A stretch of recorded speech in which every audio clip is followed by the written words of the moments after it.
Hello, friends. Welcome back to another episode of Theology in the Raw. My guest today is my friend Seda Collier.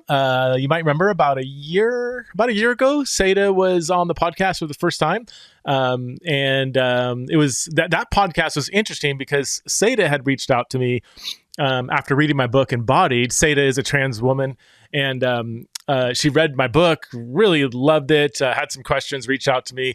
And we had a couple email exchanges, and I said, hey, why don't I think we set up like a time to like Zoom chat to get to know each other more. And I said, hey, why don't we just get to know each other more on the podcast? I'll just hit record. And so that's what we did. So our first time actually talking to each other, at least online, was recorded in real time. Again, I think it was last fall, maybe. So we've kept up since then. Seda came out to the Exiles in Babylon conference where we were able to see each other for the first time. And we exchange emails and we chat periodically. So I wanted to bring her back on the podcast, but I said, Seda, would you want to come back on the podcast and you be the host? Like, you interview me.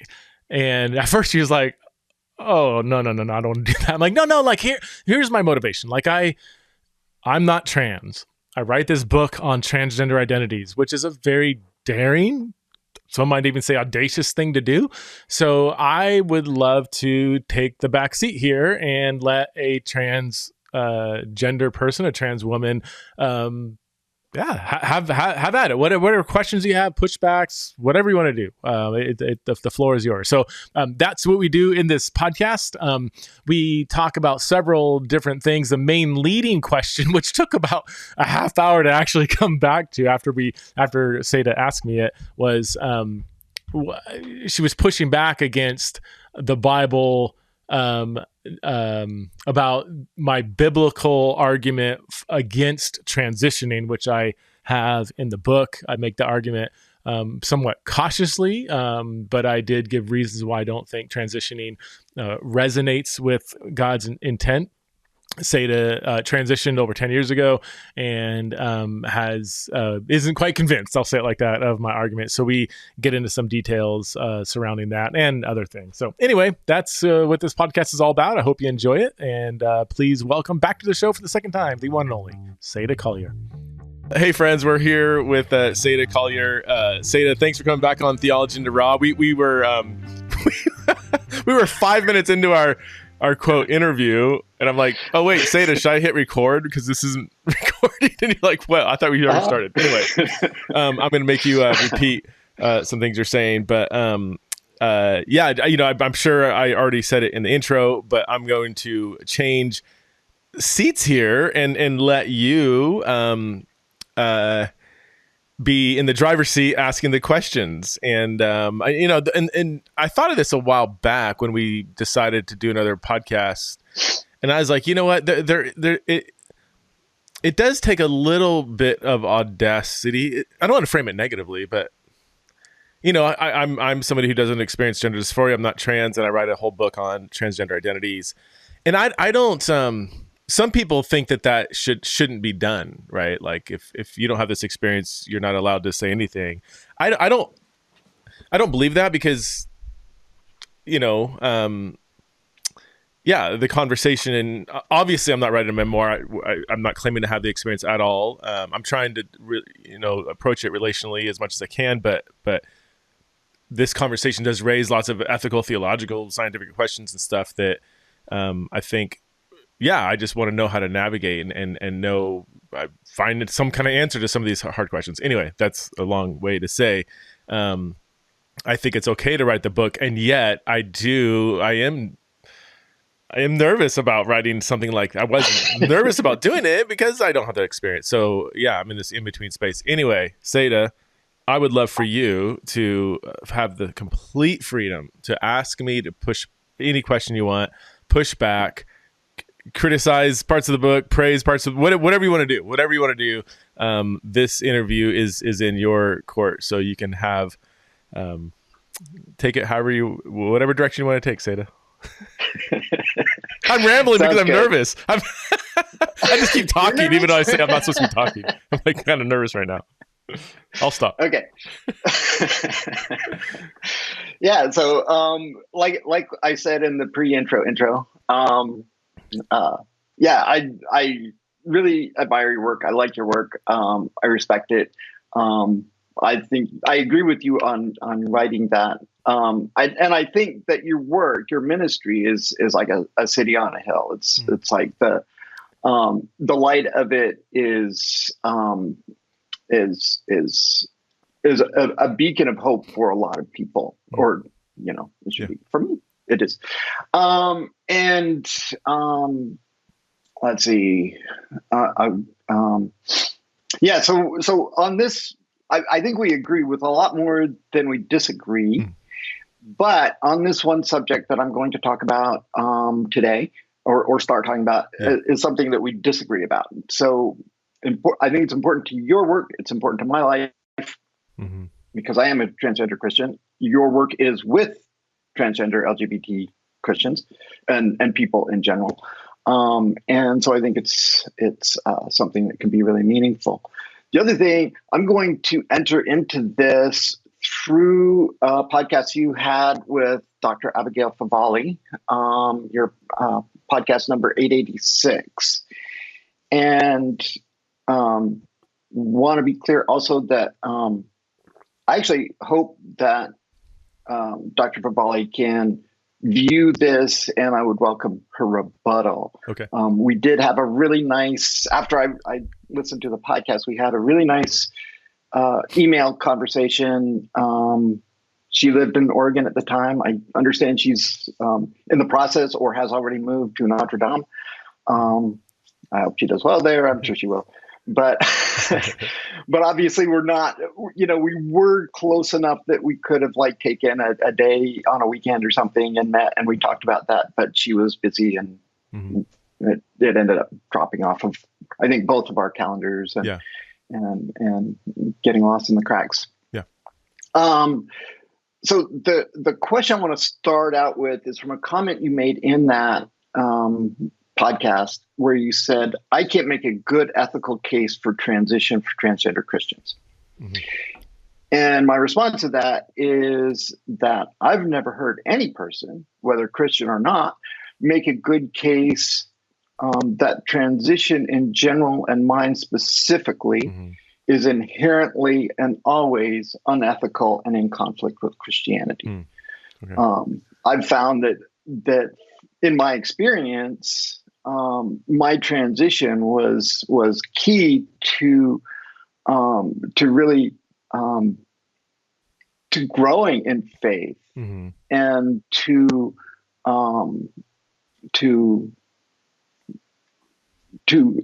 experience the fruit of the Spirit.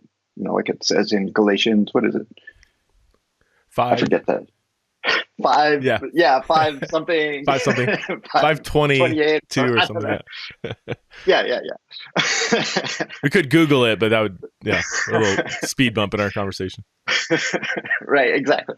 So in this conversation, I want to see if we can pull those together. If we can't, I don't have any expectations about it. My expectations on this is that we're going to have a good conversation, hopefully move this in a way that will actually help other Christians or other transgender people to navigate this situation. So your question is, what is, in a sense, it's kind of turning around that comment. So what is an ethical or theological, whatever case, against transitioning? Right. And you made it in your book Embodied, right? And which I have here on my iPad right next to me. Okay. I should get my copy out, but I should remember what I said. Actually, that's obviously a huge question in general, but obviously for your life. And even I do remember really hesitating writing that chapter or going into it. I think in my first few paragraphs, I'm even like, I almost don't want to write this chapter. But it seems disingenuous. Like, well, you're going to talk about this topic and not address that question. Just because it's relationally difficult to address. So yeah, I was nervous going in, and I have a few caveats up front. First of all, you are among a few friends that I have, let alone other people that I've met along the way, where based on their testimony, transitioning was a sort of, and I don't know if everyone would put it in these terms, but almost like a ditch effort to survive. There was just so much debilitating depression, anxiety, suicidality. I mean, whatever term you want to. I know gender dysphoria is kind of its own thing, but I could not move forward in life. And then post transition, they, including you, have experienced life much more fully. Not that all the problems, or whatever struggles went away. Not that the dysphoria went completely away, but it was significantly minimized to where it was livable. Would that be an accurate way to just sum up how you would look back on your transition? I mean, that was like almost 18 years ago. That was I started transition in 2000, like January 1st, 2007. So it's an easy date to remember, right? Right. Had surgery in January July 23rd. Yeah. 2013. So, we're coming up on 9-year anniversary, and it's like, right. Wow. It's like life keeps getting better, So, and going back to your book, actually, a quote from Embodied is, I think there are good biblical and ethical reasons why a disciple of Jesus should not transition. I want to say, I agree with that. I absolutely agree with that 100%. Okay. And what I would also say is that I don't think there are good biblical and ethical reasons that no disciple of Jesus ever should transition. So for you, there's a lot of wrong reasons for transitioning, but we shouldn't, from your view, it shouldn't be stated absolutely, like as a category for all people. It's not an absolute. Right. Okay. Right. And we've even talked before about some of the rise in the teenagers transitioning and some of the medical approaches there, where both of us would be really not like pretty nervous about that, to say the least. Okay, so we can get back to that later on. Right. Okay. But remember, I'm in the driver's seat, so I'm gonna yes, you hold me to this. Don't let me wander, Seda. Don't let me get away. Okay, so let me my one more caveat, and then I'll sum up my case. I do think that there is more ambiguity, less clarity on this question than other questions. For instance, the question about the definition of marriage. From my view, I not only hold to a traditional or historically Christian view of marriage, but I think that, I think there's a lot more clarity in Scripture on that sex difference in marriage is we have several statements along those lines. We have statements about what kinds of sexual relationships are valid or not. And there's just really direct, clear statements there from my point of view. And we could bring up a whole host of other theological questions where it's like on the scale of clarity to less clear, it's like we can figure out, where we're at in that. And I would say that there's less clarity on this question, specifically the absolute nature of it. Could there be some exceptions to maybe a general paradigm? And that's where I'm like, well, here's where I'm at. Here's why. But I'm certainly open to be shown where my thinking is flawed, and I would recognize that there's some we're going on some broad theological themes, not just specific statements in Scripture. And whenever you do that, you should be a little more open-handed. So, having said all that, here's how I guess I would hold on. Yeah, hold on to that. Okay. Because I want to move to something else. I want to move something that I've been thinking about a lot. Okay. And get your thoughts on that. And that is, again, I want to stick with your interview with Abigail for a while, Dr. Papali. And in it, you discussed gender as a social construct and all of that stuff. You agreed that gender has a biological basis. I agree with that. But the gender role, gender expression, gender stereotypes are all social constructs. Yeah. And you even talked about in that, that, in the way that some people, and no probably about it, some trans activists talk about gender, there are like literally 7 billion some Right. gender identities. Yeah. Talked about the gender identity of Preston. I mean, that was from your interview. But I want to take it a step further. Okay. And I want to say, is gender identity itself a social construct? Ooh.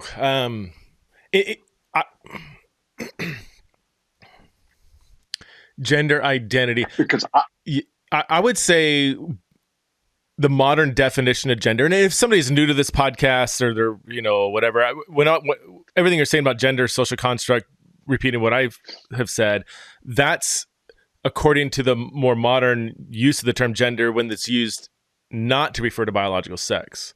So I don't think biological sex is a social construct, but how we express ourselves, pink, blue, long hair, short hair, there's socially constructed things that go into that. The reason why pink is a female gender expression is because of culture, modern American culture. There's nothing intrinsically female about the color pink. So gender identity, I would say it, yes. So, well, I would say it has elements of social construction.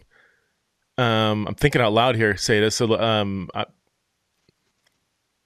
can I butt in with some of my thoughts and see how that informs yours? Well, let me finish this thought real quick. So, and I'm thinking, like, if somebody says my gender identity is female, and I ask them, hey, can you explain why that is? They would probably describe femaleness in ways as a gender identity in ways that are grabbing onto cultural constructions around what it is to be a female. If that makes sense?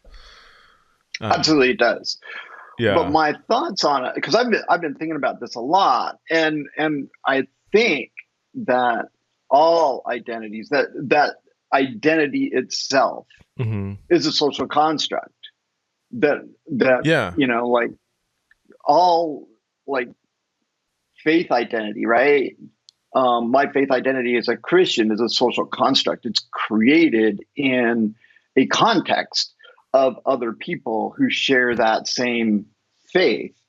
So whatever your identity, whatever identity you have, or whatever identity you choose for yourself as your social, as who you are, is a chosen or socially imposed self-reference that may or may not be rooted in reality. That's the way I describe it. Oh, that's right. So, did you make that up? That's a great. That's a great. I think so. Although, I mean, yes, in the sense that if I took it from someone else, I don't know where that was. Yeah. It's something that I took in at some point, but it makes sense. Identity is a chosen or socially imposed self-reference that may or may not be rooted in reality. So, for instance, take race, right? Race is an identity that is socially imposed. Yeah.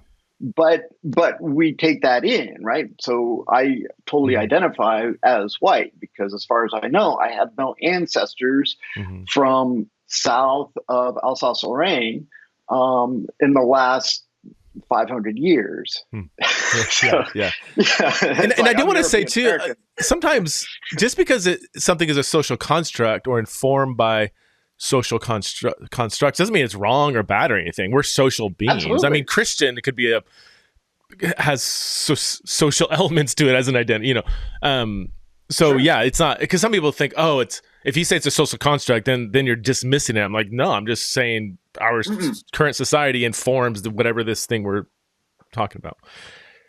Right. Well, take the identity, sex identity, right? Identity of Mhm. male and female. It's a social construct because you take that in. But if you lived on an island somewhere where you never encountered a female, right? All the people are males, like Preston. Would your sex identity have any meaning? See, I don't know that it would. that's an interesting question. I would say I don't think biological sex is a social construct. I think it has. I don't either. Okay. I don't either. But I'm saying I think your sex identity, is a social construct. What's the difference? So I think I know what you're saying, but what's the difference between your sex and your sex identity? Your sex identity is you take that in as as you, Preston, for instance, your sexual identity is as male, right? Biologically, you are male. Uh-huh. Your identity is rooted in reality. You're in that case, right?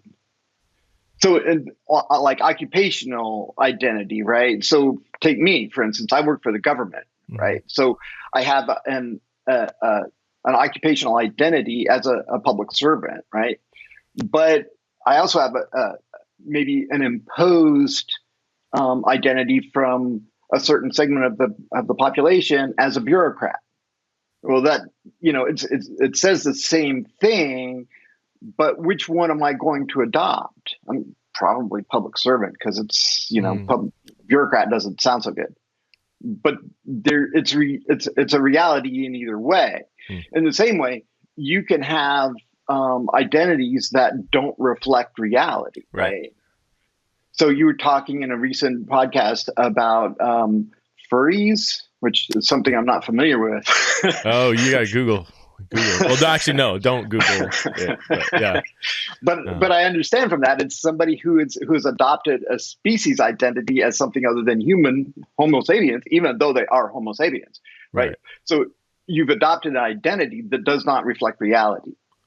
Yeah, just to be furries are a little more complex than that. I don't think many of them wouldn't actually think they're a different species, but they would kind of take on, as far as I understand, it's more like a role. It's almost like it'd be similar to how some people describe drag, where it's almost like a performing thing. Not that they actually think they are this or whatever, but they would yeah, maybe you should just Google it because I wasn't prepared to talk about furries, but yeah. No, I don't want to talk about furries anyway. Okay. I'm talking about identity here. Okay. Yeah, no, that's okay. It's kind of like when did you see the movie what's the one Jumanji with The Rock? Did you see that? It has Jack Black. Anyway, they're so they're these avatars in a video game, whatever, and Jack Black, who's a female in interestingly in this male bodied avatar in this video game, so female, but it's Jack Black, and he sees The Rock, and Jack says, that's a man right there, And to your point, he wasn't saying like that's a biological male, but like that's a man. He's muscular, just ripped. He's huge. He's strong, chiseled face, But that is more like that spills over now into more of a social construction of what it means to be a man. A manly man, He was making a statement of more, but than just acknowledging the biological sex of that person. So it sounds like that's kind of what you're saying, that even being a man or a woman has socially constructed elements as an identity. Is that? That identity itself is socially constructed, and it can be either rooted in reality or it can diverge from reality, right? Yeah. And I think the objection that I'm going to call it non-affirming people or Christians have about trans identities is that our identities are not they're not they're not rooted in reality. Okay. Right. So I'm going to be all over the map here a little bit, but Okay. I think that's okay. Hopefully it'll come together. Is it all the years of psychedelics? Is that what? Hey, I didn't do that many. I've told your story several times where you met Jesus on a acid trip back that's a crazy story. That's insane. Yeah, well, it is. It is. And what's really interesting about it is, meeting. It's like Matthew chapter 4 in a way, but in a way, the inverse. Well, I don't want to go there. Yeah. It'd be great to talk about that. That could be a whole podcast in itself. But so building on that, Abigail said the body reveals the person, in that podcast, and I think that seems to me to be very simplistic. Now, what she means is that the maleness of a person reveals the essential truth about that person, and it seems to me that it's the essential truth, right? But how else do you apply that? For instance, what does Stephen Hawking's body say about him? Right? The body does reveal something about the person. I'll agree with that, but it doesn't reveal the person. It reveals an aspect, or maybe a few aspects of the person. We all too frequently hear about some professional athlete who has an absolutely beautiful body who does some really reprehensible thing, like Kareem Hunt, right? The video of him pushing and kicking a woman, right? I mean, this big, strong. So what does his body reveal about him? I would say that action actually reveals more about him, or a very significant aspect about him, than just the body itself. So, and the other thing about it is, what does that say about, is the brain part of the body? Right. Yeah. That's. Yeah. That's where when people push back against certain trans ideologies, you will never hear me say transgender ideology in the singular, Seda. Yay! Thank you. Yes, I mean you. I was already on board with that, and you reminded me of that.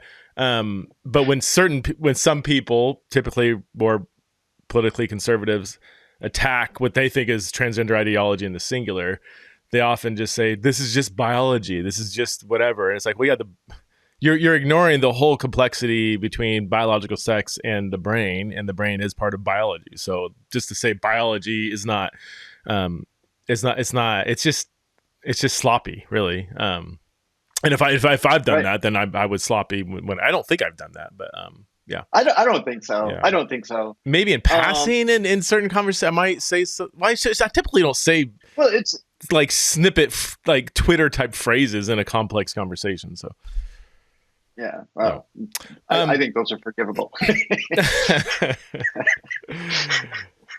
Okay, so should I answer the question then? And then yeah, sure. Okay, so it's related to what you're going with identity. So I would say, is transitioning compatible with a biblical view of human nature, whatever? And I suggested not, again, with some level of like, hey, there's some complexity here. There's body brain complexity. There's scientific complexity. There's less scriptural clarity. But as I look at the totality of scripture, there's several things that I see. The biggest one is the starting point of and this is summarizing my chapter, which we've read, but that God creates humans as male and female in Genesis 1, and that biological sex identity that God has given us through our bodies is related to how we bear God's image. It's in the image of God, he created them, male and female. He created them so that there seems to be some kind of relationship between bearing God's image and our biological sex. We see throughout Scripture, and this is where we kind of, it's a theological big picture, but like a Judeo-Christian view of human nature does have like a high reverence for the body. And that's in a world where there's lots of other philosophies that didn't have that view. Platonism and Neoplatonism had a more negative view of the body. And then you have, in, the first few centuries after Christianity started, Gnosticism and other kind of forms of Christianity also took on more of a Neoplatonist view of the body. And then you do have a few, well, one word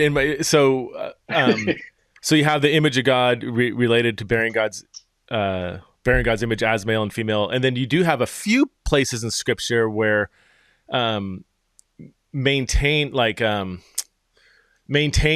distinctions between male and female are upheld. So you had the cross-dressing prohibition, which is, if that's all we had, I'd be like, well, okay, I wouldn't want to plant my stake there. There's some questions about translation or whatever. But then you have other passages like 1 Corinthians 11, where it seems that like the Corinthian church was kind of collapsing like male-female identities. And Paul says, no, let's maintain these distinctions. So you do have a few passages throughout Scripture that seems to affirm the Genesis 1 and 2 picture of humanity. So that's a really short... I would actually...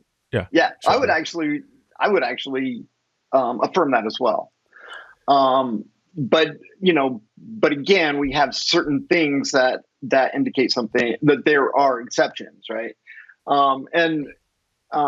You talked about brain sex theory and that it's inconsistent. And what I find interesting about that is that Abigail says brain sex theory fails because the scientific evidence or data is contradictory and inconsistent. And I would say, yeah-ish. And, but there's some there, right? Yeah. But I'm going to jump ahead here, Preston, because what I'm kind of building to is that that what it means to be trans, which is a question you ask in that interview, is that a transgender person has a subconscious sex that is different than their biological sex. Yeah, right. And that's so which is different than gender identity, right? We use the term throughout the way that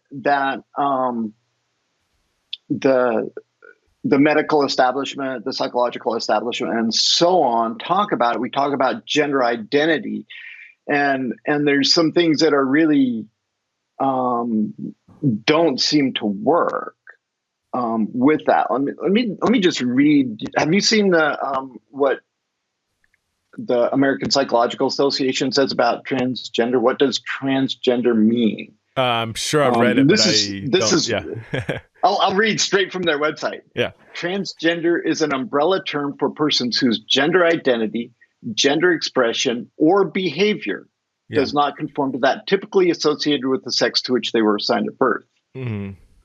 By that definition, that's like what, 30, 40, 50% of the population? Yeah, that definition, I think that definition is propped up by gender stereotypes without acknowledging it. Like, absolutely. Yeah. And I think that's why that whole branch, why we get into so much trouble in our whole the way that this whole conversation goes, is because we haven't been able to identify what being trans really is. right? So we're Yeah. this is the American Psychological Society. This is like, medical Yeah. professionals or healthcare professionals who are making this claim that is clearly based not on biological reality, but on gender stereotypes and this thing called gender identity, which I think is a social construct. And again, I have to make that caveat. I'm not a healthcare professional. I'm not a psychologist or a psychiatrist or anything like this. I'm just somebody who's looking at it and going, that doesn't make sense. Yeah. Well, you're well read too. Don't sell yourself. Oh yeah. You don't just have the experience, obviously, but you're very well read in this area. And I would also like to say, when it comes to this science, the quote unquote science around sex and gender and all this, I'm very unimpressed with people's credentials. Some of the stuff they say that's so inaccurate. It's so clearly ideologically driven that it's like, oh, I think this is kind of fair game for anybody, because the quote unquote experts don't know what they're talking about. So, yeah. Exactly. On the other hand, you have, like on one side, you have somebody like Paul McHugh, who's like this very well-credentialed doctor who you read what he actually says. And it's like, he didn't even look at anybody. He knew he knew his conclusion before he interviewed those trans women. They were trans women, when he first started back in the 70s. Or you look at, say, Dr. Thomas Bevan, right? You quoted from his book, The Psychobiology of Transgenderism and Transsexualism. Yeah. And he or they or she comes to the conclusion, she's trans, come to the conclusion that transgenderism is a benign behavioral phenomenon, right? Well, it's not benign if it causes people such severe distress that they commit suicide or that they need some really invasive surgery in order to find relief. Yeah. That's not benign, right? That's a disorder. Yeah. And I think where we need to go with the whole trans conversation is away from gender identity and toward identifying as subconscious sex, right? So this is I'm taking this directly from Julia Serrano. I want to make this is not original to me. I want to attribute this where it belongs. But Julia Serrano, who is a feminist, radical trans woman, who is, as far as I know, not Christian at all. No. Yet she's the one who identified that, her experience of being trans is that her subconscious sex, meaning that part of her, that there's a part of her brain that truly believes that her body is female. That's my experience. Yeah. And it's the part of the brain you can't access consciously. So that's what you mean by, so it's subconscious sex is a form of kind of brain sex theory, right?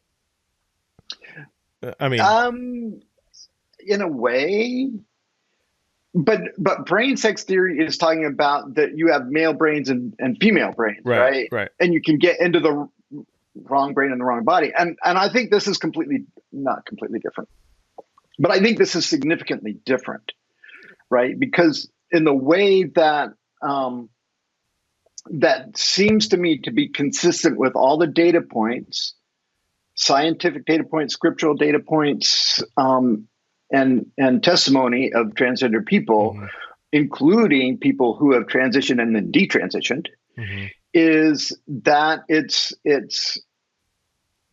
not like you have a male brain and a female brain. I think there's a lot of data that says that isn't the case. But that every brain does have a subconscious sex, right? There is a part of your brain that is engaged in what your body is, what your body looks like, that that is connected to the sexual organs, if that makes sense. That's interesting. So let me, I guess my pushback or disagreement, more of a, is that sex as a thing is intrinsically anatomical. I almost said biological, but there isn't like subconscious. Sex is not a thing that can be subconscious. The term sex is describing anatomical bodies. And if you say, well, no, it can't. We need a term to describe the sexual dimorphic nature of Homo sapiens as mammals. So if sex isn't that, then we need a term to describe that. Like how would you describe the fact that mammals are sexually dimorphic? Because that means it is sex. Huh? It is sex. So then, but then we can't use sex to describe something that's something different, something that's subconscious. Like it's. But you have both, right? So there's a part of your brain that is instinctive, that like the amygdala and the hypothalamus, right? That is associated with things like emotion, right? Oh, I feel like a woman. Well, what does that mean? Right. Right.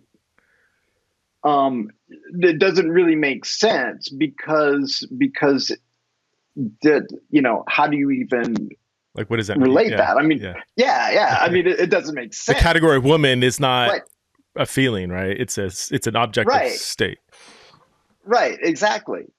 And so you're not saying, so just to be clear for the people listening, so when you say subconscious sex, you're saying this is something different than when people say, I feel like a woman, therefore I am a woman. It's more than a feeling. More than a feeling. It's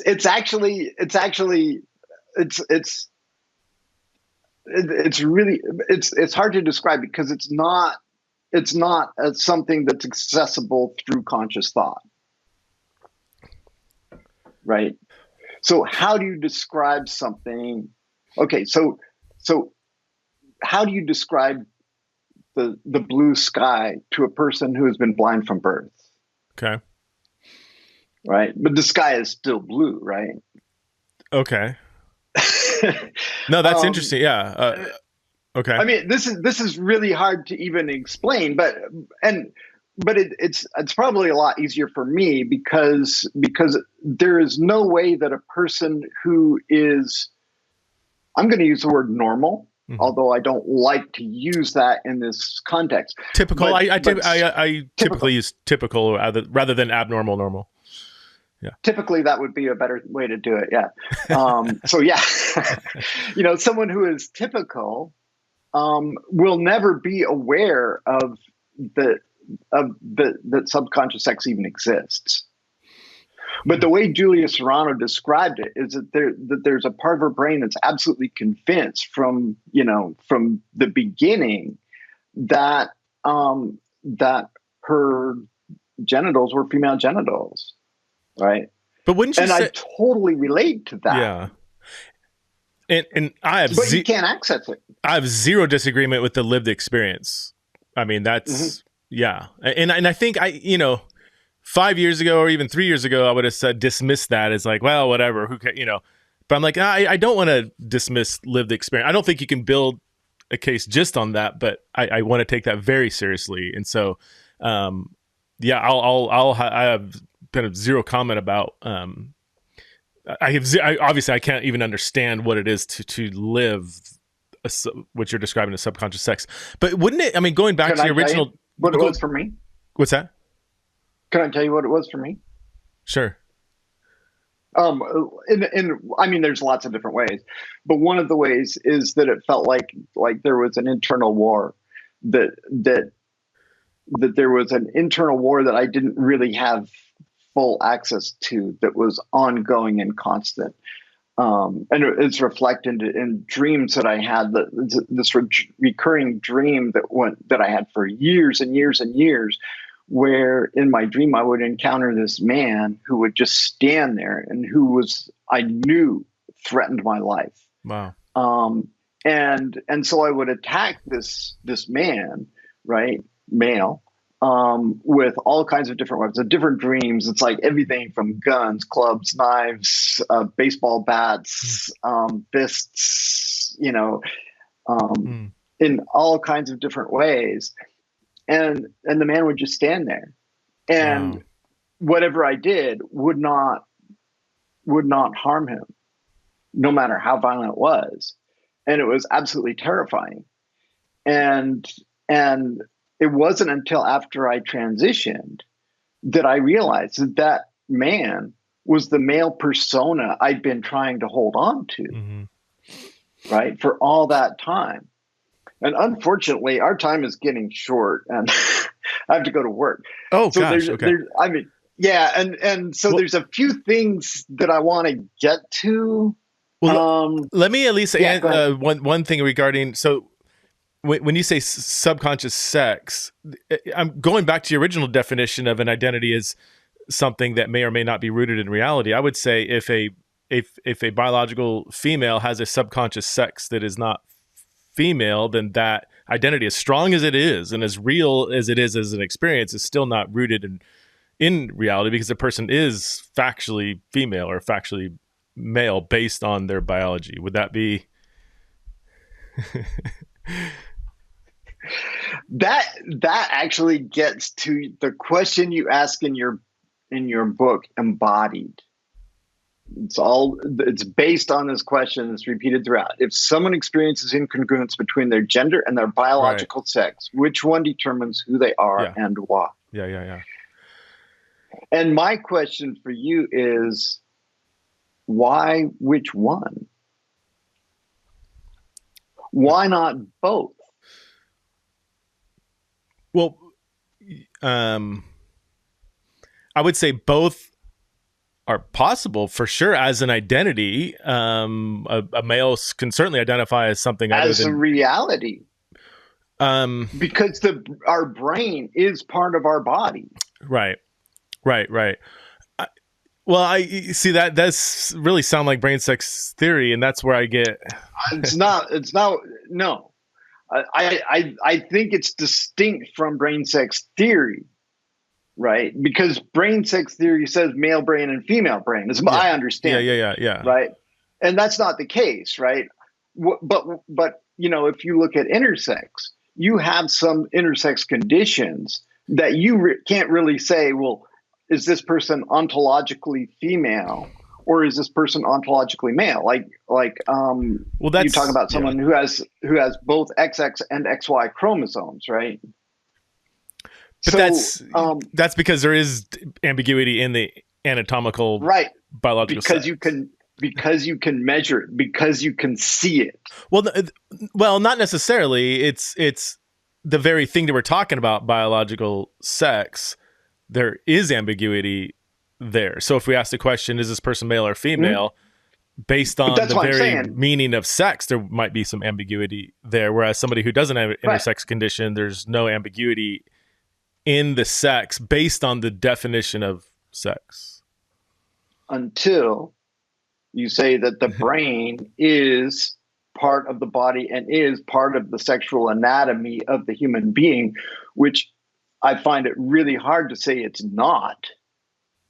Well, that I can't. I just sound so much like brain sex. But because if you say the brain is part of sexual anatomy, that is the essence of brain sex theory. That the brain, the state of the brain, contributes to whether a person is male or female. And I would say it doesn't. That the brain.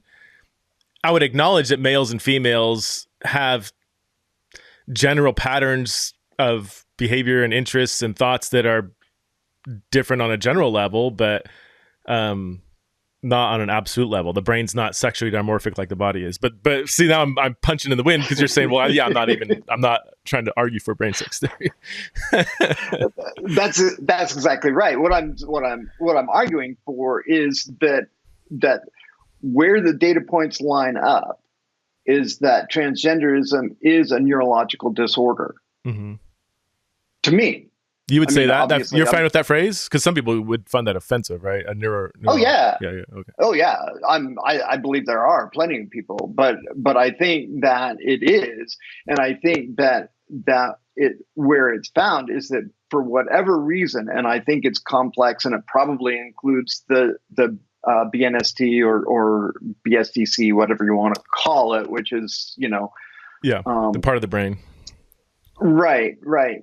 And in Embodied, you talk about or you cite a study that talks about how they've discovered that the BSTC, the way you put it in that is the BSTC doesn't mature. It doesn't become fully mature until like I don't know, age 2025, something like that. Yeah. Which is a data point that it can be used to say, well, what does that have to do with the subconscious sex then, with actual something different in the brain being trans. But I look at that and I compare that to another data point, the fact that among adolescents who experience gender dysphoria, depending on the study, I think it's like 66% to 88% resolve. Yeah. To me, that those line up, right? I mean, that's like, what would you expect of something, of an organ that doesn't mature until that point, or a part of the brain that doesn't mature until that point? Is as it matures, it resolves for a lot of people. This is actually the thing that really turned me away from, like 10 years ago. Or so I was an advocate for early transition for adolescents, for absolutely, for like medical transition. I was like, how would my life have been different had I started transition when I was like 13, and running around wearing my mom's or sister's clothes part of the time, and the rest of the time really like working really hard to prove that I was a man, or that I was a boy in the case, I mean, seriously, I don't know if you're familiar with the book that William Decker wrote, To Be a Man. No, I read that as a textbook. Huh. It's a novel, and I was reading it as a textbook, Wow. To be a man, this is what I need to do. Didn't work, right? But I forget where it's going. Yeah. Well, I'm worried about you being late for work. Are you? Can we keep going, or you got to run? Little bit, but I'm going to have to leave real soon. But I did want to cover a couple more things. Yeah. And then I have like 100,000 more questions to ask you. And yeah. But in the interview with Abigail, she says a temptation is a promise that can't deliver. And ultimately, trans identification is a temptation because it promises something that can't be delivered. And I want to push back on that a little bit, because what did transition promise? For me, it promised relief from gender dysphoria. Right. And it delivered. Yeah. Right. Did it? Like, now, you were on a scale of 1 to 10, were you like your dysphoria like at a 10 before and now it's a 0, or how would you map it out? When I started transition, I was off the scale. Really? I was like, my transition was so severe that it was really, really, really hard to function at all. Your dysphoria was so severe. Yeah. Wow. Yeah. It's like a year after I transitioned, I overheard my son playing with his next door neighbor friend from across the street who'd watched this whole thing happen. And his friend said, "Don't you miss having a dad?" And Trin said, "No, I like her much better as a woman." Now, why is that? It's because all of a sudden, instead of having this disengaged, depressed mess of a father, he had a parent who was engaged, who was available, who was able to express love, who was alive. Wow. So she follows that up by saying that transition promises that you can become something other than what you are. But that's not true for me, because her promise, right? What it promises is that I'm a transgender woman, right? Which by definition is a male with a subconscious sex of female. Okay, that's my definition, right? Because I'm using subconscious sex instead of gender identity, because gender identity is not a trustworthy term. Really? You would say that? Okay. I would absolutely say that. You know, you look at all the different gender identities today, you look at all the work that Judy Butler did with gender as a social construct. All of that comes down to gender identity. And you have people who have gender identities that have nothing to do with male or female, but gender exists in relation to sex, right? So yeah. She seems to be making the promise here that if I reject my trans identification, that I can become cisgender. That is not, that's something I can't do. It's like, non-trans identification is a temptation. I tried to do that for 35 years, really hard. And so non-trans identification is a temptation, because if I identify as a cisgender man, I'm still a trans woman. Yeah. If I identify as a cisgender woman, I'm still a male. Right. It's a catch-22. So, so the temptation then is to pretend that I'm not trans. Yeah. Trans identification. I think I don't want to put words in her. I think she's probably, you are a bit of an anomaly, Seda. Which, you're a great reminder that there's so much diversity within the trans conversation, but I think Abigail's probably arguing against, or that statement is probably directed against somebody who thinks that they can change their anatomical sex and like that biological sex can actually change. But you're using the term trans woman, not I am now biologically female, although subconscious sex. Sure. So we would need to have her. I'm going to have her on the podcast again. But I think she's probably a lot of people that are arguing against a trans ideology are not going to be addressing your points of view. But did Matt Walsh miss it on his documentary? I appreciated the documentary, and you obviously factually line up with a lot of what he says. But man, there's zero nuance in his the certain trans ideology that he's addressing, which he thinks it's probably the whole thing. There's lots of complexity. Seems almost no awareness even brain sex theory and why that is right or wrong, so, but I didn't expect nuance. No, right. I actually appreciated your podcast, because you really because you really pointed that out. You emphasized the fact that this is just one story out of many. Yeah.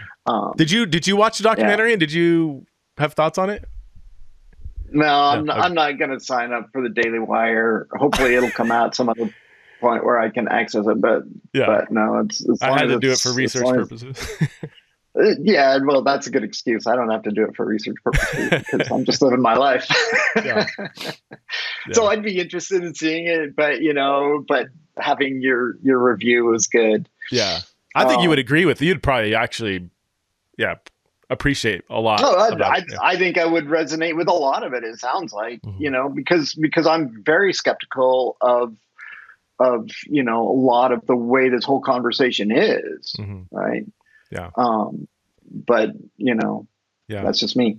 Yeah. One more thing, I'm gonna have to leave, but I wanted to close with one other thing that she said, because this one is, it kind of hits me kind of hard. Okay. She said people might have to go to the grave struggling with gender dysphoria. Oh yeah. And my question is, I mean, I have a number of questions about this, and we're not going to be able to address them, unfortunately, Yeah. because I'm going to have to leave. But but one of my questions is like, how does my suffering from gender dysphoria bring any glory at all to God? Yeah. And it doesn't, Mm. what does it push me to do is to lose my faith. Hmm. Because if I can't resolve it, right, then what did I do? I mean, it's like, what are my options? Because I tried everything. Yeah. Therapy, occupational therapy, going and joining the Marines and being a commercial fisherman, prayer. Oh, Yeah. talk about, Paul, with his, he got his thorn in the side, right? And he prays 3 times and God says no 3 Mm-hmm. times. And he's like, okay, well, I guess I'll deal. How many times did I pray to get rid of gender dysphoria? 400,000, I Mm. mean, probably not that many, but, Do um, you? but a Yeah. lot. And the answer was no. So at what point does refusing to take no for an answer become an expression of lack of faith? Um, you know, so, so, Yeah. using chemicals to relieve acute distress, Right. I would actually consider that to be, neglecting my children. How about that one? Yeah. Is that Yeah. a sin? I would count it as a sin, you know.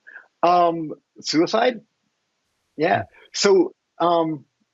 So I wonder Yeah.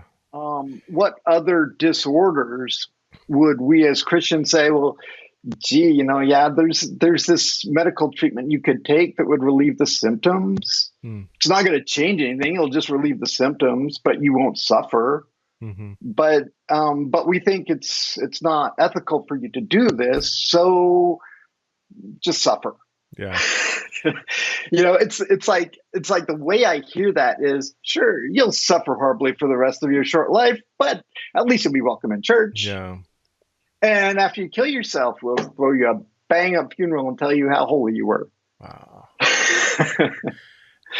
Seda, everything you're saying there is whenever, just so you know, whenever I give talks on this, I typically take everything you said in the last 5 minutes and set that alongside how I'm understanding scripture. And I just let the tension kind of linger, saying, I don't have a good way to resolve this. And I think it's because of your lived experiences like you that Christians, wherever they land, need to be really open-handed and acknowledge the profound complexity here. And yeah, I don't, that's where I'm like, when people like you and a few other friends say, okay, what else could I have done? I have to say, I don't know. And I don't know. I don't know. I think where we need to go with this, in my opinion, I think where we need to go is to try to find better diagnostic criteria. Because right now, I think that the diagnostic criteria we use suck. Yeah. To put it.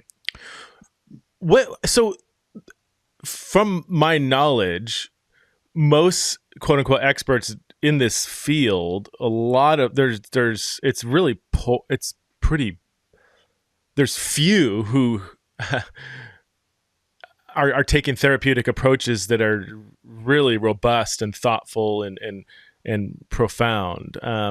The majority, that when people say I went to go get therapy, the person typically is not as qualified as they may seem. I am curious, do you think there is a possibility of some kind of therapeutic measures that is extremely maybe rare? Maybe it's the future will bring us some kind of therapeutic measure that will actually be successful at resolving the dysphoria. Like, do you think that that's a possibility, or I don't know?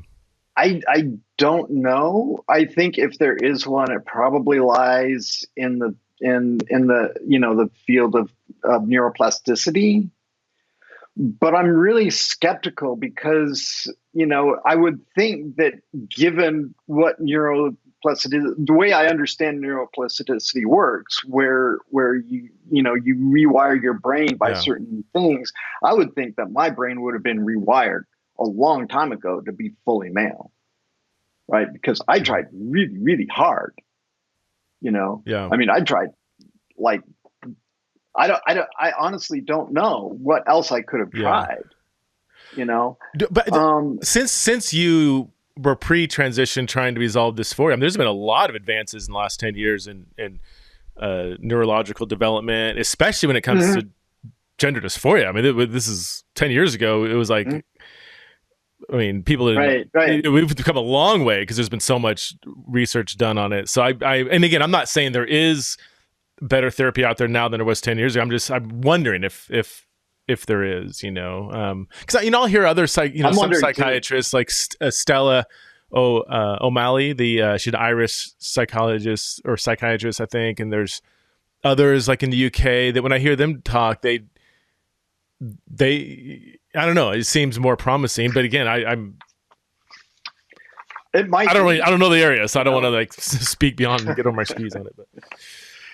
Yeah. And for me, I think it's too late. It's like I'm over 6 years old and I have a life that is absolutely filled with joy, with faith, with, friends and stuff like that. But if you had somebody who was experiencing gender dysphoria as a child, and there were some way to resolve that through neuroplasticity, I have no idea what it would be. Right. Yeah. But yeah, I mean, it's worth looking for. Sure. And I gotta go. You gotta go. Preston, you gotta go, Seda. Do you want to close this out, or I'll thank you for being the host of Theology in a Raw today. Hope I was a good guest. Well, you were an awesome guest, and you were a pretty good host too, because you kind of, you were a little bit ambiguous there. You might have been a trans host or something.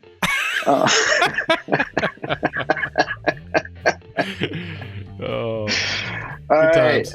Thanks, Seda. Appreciate you. All right.